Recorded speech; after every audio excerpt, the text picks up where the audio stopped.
बाबा जी और हुजूर जी की प्यारी सात संगत जी, राधा स्वामी जी। आज से 36 साल पहले डेरे में बहुत ही ज़्यादा दुख भरा माहौल बना था। आज से 36 साल पहले कौन सा आखिरी सत्संग था और कौन सा वह पल था जब सभी की आंखें नम हो गई थी। उसे दिन एक युग का अंत हो गया था और उस दिन संगत, चाहे कोई सत्संगी था या नहीं, वह बहुत ही ज़्यादा फूट फूट कर रोया था। यह सारी बात आज मैं आपसे शेयर करने वाला हूँ, लेकिन आपसे विनती यही है कि आप हमारे इस चैनल नानक स्पिरिचुअल ज्ञान को सब्सक्राइब ज़रूर कर दीजिए और साथ में बेल आइकन के ऊपर जो है बेल आइकन, उस पर क्लिक कर दीजिए ताकि हमारी आने वाली हर वीडियो आप तक पहुंच सके। और साथ में यह भी विनती है कि वीडियो को एक लाइक ज़रूर कर दीजिए और कमेंट सेक्शन में राधा स्वामी जी ज़रूर लिख दें और साथ में अपने शहर का भी नाम ज़रूर लिखें। अब आपसे वह बात शेयर करता हूँ जो आप सुनोगे तो आपकी भी आंखें नम हो जाएंगी। आज है 27 तारीख और आज से लगभग 36 साल पहले महाराज चरण सिंह जी ने अपना आखिरी सत्संग फरमाया। महाराज जी वह प्यार का कुंज थे, वह नम्रता का कुंज थे कि शायद लफ्ज़ों में बयान नहीं किया जा सकता। महाराज जी ने पूरे दुनिया में संत मत का इतना नम्रता और प्यार के साथ प्रचार किया था कि शायद उसको लफ्ज़ों में बयान नहीं किया जा सकता। जो भी इंसान एक बार महाराज जी का सत्संग सुनता था या एक बार महाराज जी से मिल लेता था तो वह महाराज जी का ही होकर रह जाता था। आपको पता ही है कि आज से 36 साल पहले महाराज जी ने 1 जून को चोला छोड़ा था। उससे पहले आपने सत्संग फरमाया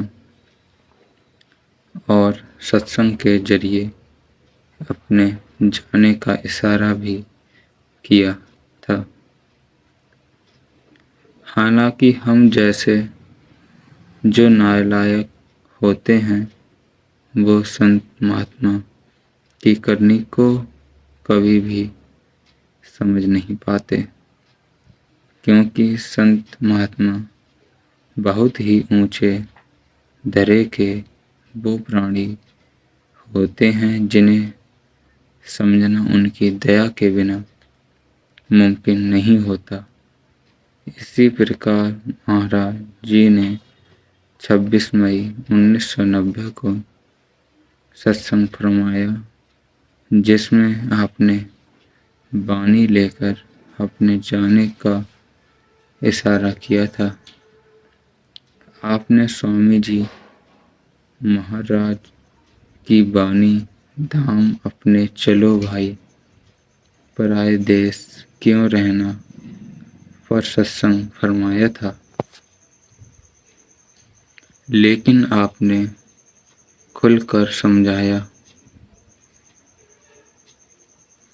कि जो संत महात्मा होते हैं, हमने उनसे एक रिश्ता शरीर के साथ नहीं बल्कि उस शब्द के साथ जोड़ना है। लेकिन संगत को महाराज जी के साथ तो प्रेम था ही और अभी भी है, लेकिन महाराज जी ने अपने उस सत्संग के जरिए एक इशारा किया था। पर हम लोग मूर्ख हैं जो उनके इशारों को समझ नहीं पाए। आपने क्लियर किया कि हम अब इस दुनिया को छोड़कर जा रहे हैं, लेकिन आपने सत्संग में यह बात नहीं बोली। आपने यह बात वाणी के जरिए इशारे में कही और अगले ही दिन आपने फिर से सत्संग फरमाया 27 मई को। फिर आपने वाणी ली श्री गुरु अमरदास जी महाराज की, जग जीवन सच्चा एको दाता। यानी कि हमने रिश्ता उस मालिक के साथ, उस शब्द के साथ, उस काल मालिक के साथ जोड़ना है। लेकिन हम क्योंकि हमारी अवस्था शारीरिक है, हम शरीर के साथ जुड़े हुए हैं, इसलिए हमने उनको भी शरीर के साथ जोड़ना ही अच्छा समझा और हम यह भूल गए कि जो हमारे संत महात्मा हैं, वे इस दुनिया को अगर अलविदा कहते भी हैं तो भी बेशब्द स्वरूप में हर वक्त वहीं पर मौजूद रहते हैं, क्योंकि वे कभी भी इन शरीर के दायरे में नहीं आते। वे इन शरीर के दायरे से मुक्त होते हैं। फिर उसके बाद जब संगत को पता चलता है कि महाराज जी चोला छोड़ गए हैं, तो बहुत ही ज़्यादा दुख होता है और डेरा ब्यास ही नहीं, पूरी दुनिया में हाहाकार मच जाती है, क्योंकि जितना प्यार हुजूर महाराज चरण सिंह जी ने दिया था, शायद उस वक्त इतना प्यार किसी ने भी नहीं दिया हो। आज हम आपके साथ हुजूर महाराज चरण सिंह जी की वह साकी शेयर करने वाले हैं जब उन्होंने बहुत ही ज़्यादा एक जीव पर दया की। आज की यह साकी सहारनपुर के पास किसी गांव की है। वहाँ एक सत्संगी परिवार रहता है जो बाबा जी को बहुत मानता है और उस परिवार में एक लड़की, वह भी अपने प्यारे बाबा जी को बहुत प्यार करती थी। वह शाम को अपनी ट्यूशन जाती, लेकिन एक शाम टीचर ने उसे देर रात तक रुकने को कहा। उसने भी इस पर कोई रिएक्शन नहीं दिया, क्योंकि बात पढ़ाई की थी। पढ़ाई में काफ़ी समय हो गया और रात भी काफ़ी हो चुकी थी। जब वह अपनी ट्यूशन से घर के लिए चली तो वह पैदल पैदल ही चलने लगी। रात को वक्त रात का वक्त था, इसलिए वह बच्ची थोड़ा डर भी रही थी, लेकिन जब बात प्यार, विश्वास और श्रद्धा की हो तो उसकी जुबान पर सबसे पहले अपने प्यारे सतगुरु का ही नाम आता है। और जब भी यही हुआ, वह अपने प्यारे बाबा जी का नाम लेकर कदम दर कदम आगे बढ़ने लगी और अपने घर की तरफ चलने लगी। थोड़ी ही देर पर उसने एक ऑटो वाले को देखा जो उसकी ही ओर आ रहा था। जल्द ही वह उसके पास आकर रुका और कहने लगा, लड़की, तुम इतनी रात को अकेली कहाँ जा रही हो? चलो मैं तुम्हें छोड़ देता हूँ जहाँ भी तुम्हें जाना है। लेकिन उस बच्ची ने उस ऑटो वाले भाई को मना कर दिया और कहा, मैं खुद अपने आप चली जाऊंगी। ऑटो वाले ने फिर से उसे चलने को कहा। अब वह लड़की थोड़ा डरने भी लगी, क्योंकि रास्ते में और कोई भी नहीं था।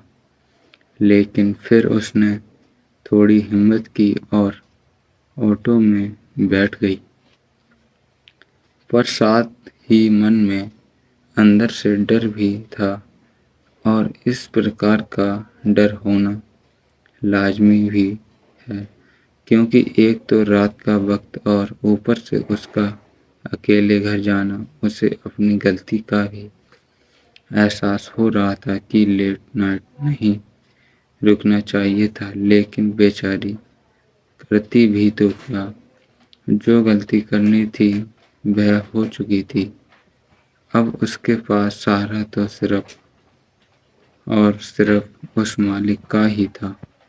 ऑटो वाले ने अपने ऑटो में बिठाया और उसके बताए रास्ते पर चलने लगा।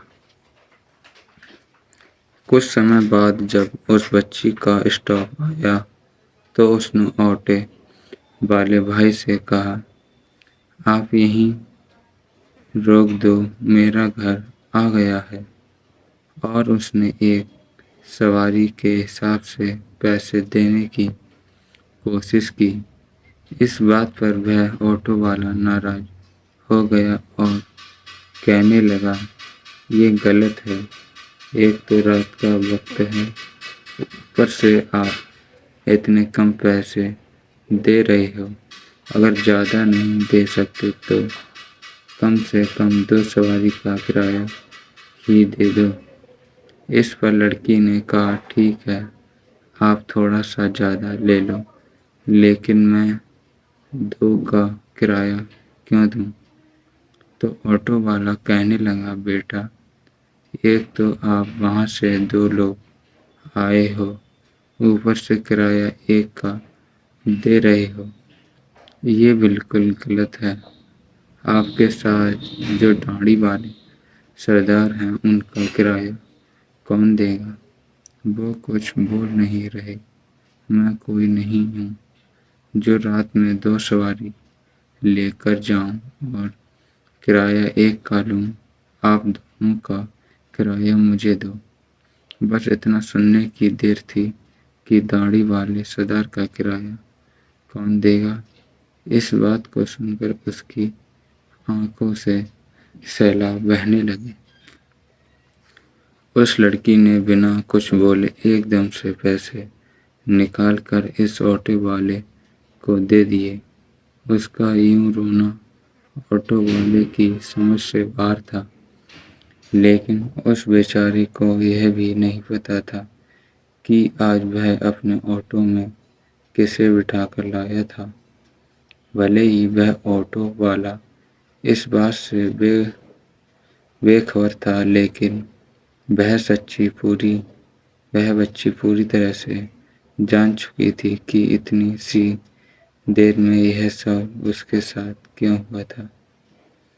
उसने मन ही मन अपने पिता समान प्यारे सतगुरु बाबा जी को बहुत बहुत धन्यवाद कहा, क्योंकि सच में वह समझ चुकी थी कि उस ऑटो में उसके साथ कोई और नहीं, बाबा जी खुद उसके साथ उसकी रक्षा करने के लिए आए थे। जो सिर्फ उस वक्त उस ऑटो वाले को दिख रहे थे, वही बाबा जी थे, उनकी ही दया थी। तभी तो उस रात ऑटो उसके पास आया, और न सिर्फ ऑटो आया बल्कि वह खुद भी उसमें बैठकर अपने घर तक सही सलामत पहुंच गई। इस बात से वह बहुत ज़्यादा रोई और वह वहां से भागते हुए सीधा अपने रूम में चली गई। बाबा जी को बहुत याद करने लगी और कहने लगी, बाबा जी शुक्रिया शुक्रिया शुक्रिया, आपने मेरा इतना साथ दिया, लेकिन काश कि मुझे आपके दर्शन भी दिए होते। यह होती है मालिक की मौत, इसे कहते हैं सतगुरु की दया और प्यार की बख्श। वह क्या नहीं जानते, क्या उन्हें कुछ पता नहीं, वह तो कुल मालिक है। क्या छिपा है उनकी नजरों से, कोई कुछ नहीं छुपा सकता। वह बादशाह के बादशाह हैं, शहंशाह के शहंशाह हैं। वह रोम रोम से वाकिफ हैं, जर्रे जर्रे का उन्हें पता है। उन्हें सब पता है कि मेरे बच्चे कहाँ हैं, किस हाल में हैं, कब उन्हें ज़रूरत है उस मालिक की। और इसी तरह वह अपने सभी बच्चों की संभाल करते हैं। बस कमी हमेशा हमारी पहचान की होती है, हमारे विश्वास की होती है। हम ही उसे याद नहीं कर पाते, हमारे ही पास उनके लिए वक्त नहीं होता। आप कितनी दफ़ा सोच के देख लो, हम सोचते हैं कि आज बाबा जी को चिट्ठी लिखूंगा, ये बातें करूंगा, वो बातें करूंगा, पर होता क्या है, हम सिर्फ सोचते हैं और सिर्फ लिखते नहीं। पर उस मालिक को सब ज्ञान होता है कि कौन शिष्य मेरे लिए क्या सोच रहा है। एक वह है जो अपना सब कुछ हमारे लिए कोठियों के भाव लुटाने को बैठे हैं, और एक हम हैं कि उसकी अनमोल दात के इस सौदे से मुकर जाते हैं। सारा फर्ज सिर्फ सतगुरु का ही नहीं होता, जीव का फर्ज भी बनता है कि उसकी याद को दिन रात दिल में रखें। बस इतना सा ही तो काम है, हर काम में उसकी याद, हर बात में उसका नाम, बाकी तो सब कुछ वह खुद कर देता है। इसलिए भजन सुनना सबसे ज़्यादा ज़रूरी है, और उससे भी ज़्यादा ज़रूरी चीज़ है प्यार। प्यार को पाने के लिए जिसके हकदार उस मालिक ने अपनी सभी रूहों को बनाया हुआ है। सतगुरु सभी की इसी तरह संभाल करें और सबको अपना प्यार और भरोसा दें। इसी तरह की एक छोटी सी घटना परोर के रास्ते में हुई थी। एक बार बाबा जी परोर जा रहे थे और उन्होंने अपने ड्राइवर से कहा, गाड़ी इस जगह से दाईं ओर ले लो। ड्राइवर ने बिना कुछ कहे गाड़ी दाईं ओर मोड़ दी। जहां बाबा जी ने कहा गाड़ी रोक दो, उसने वहीं गाड़ी रोक दी। बाबा जी गाड़ी से उतरकर एक मोची की दुकान पर गए और उन्होंने अपना जूता वहां पर रख दिया। मोची ने बिना सिर उठाए जूता पॉलिश कर दिया। फिर बाबा जी ने अपना दूसरा पैर रखा और उसने वह भी पॉलिश कर दिया। बाबा जी ने उसे पैसे दिए। उसने बिना सिर उठाए पैसे पकड़ लिए और जो बाकी बकाया था वह भी बिना सिर उठाए ऊपर कर दिया। जब उसने बकाया देने की कोशिश की तो बाबा जी ने कहा, रख लो बापू, सारे रख लो। तो उसने कहा, नहीं साहब, मेरा सतगुरु मेरा शहंशाह अपने हक की खाने की हिदायत देता है, मैं ये नहीं रख सकता। बाबा जी ने फिर कहा, नहीं आप रख लो। तो उसने कहा, नहीं, मुझे जितने चाहिए थे मैंने रख लिए, बाकी आप रखो। बाबा जी ने पूछा, कौन है तुम्हारा सतगुरु, कहाँ रहता है वो? तो उस बूढ़े आदमी ने कहा, मेरा सतगुरु ब्यास में रहता है। और उसने सामने लगी एक छोटी सी तस्वीर की तरफ इशारा किया कि यह है मेरा सतगुरु।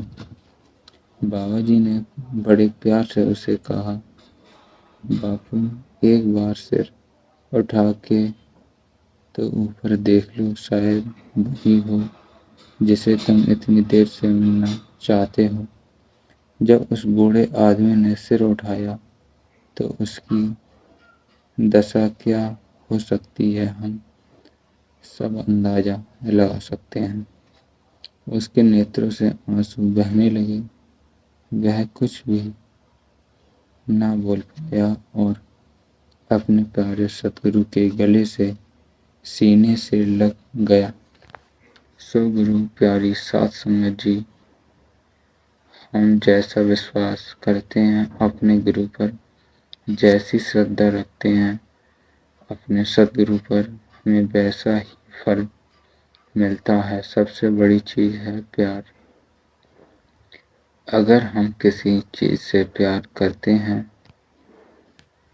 तो हमें रात को सपन भी उसी के आते हैं। अगर हम धन दौलत से प्यार करेंगे, अपने पुत्रों से, अपने संतान से प्यार करेंगे, तो वही चीजें हमें अपनी ओर खींचेंगी। लेकिन सच्ची बात यह है कि अगर हम इश्क और प्यार अपने गुरु से करेंगे तो गुरु हमें किन किन मुसीबतों से बचाएगा हमें खुद भी पता नहीं चलेगा।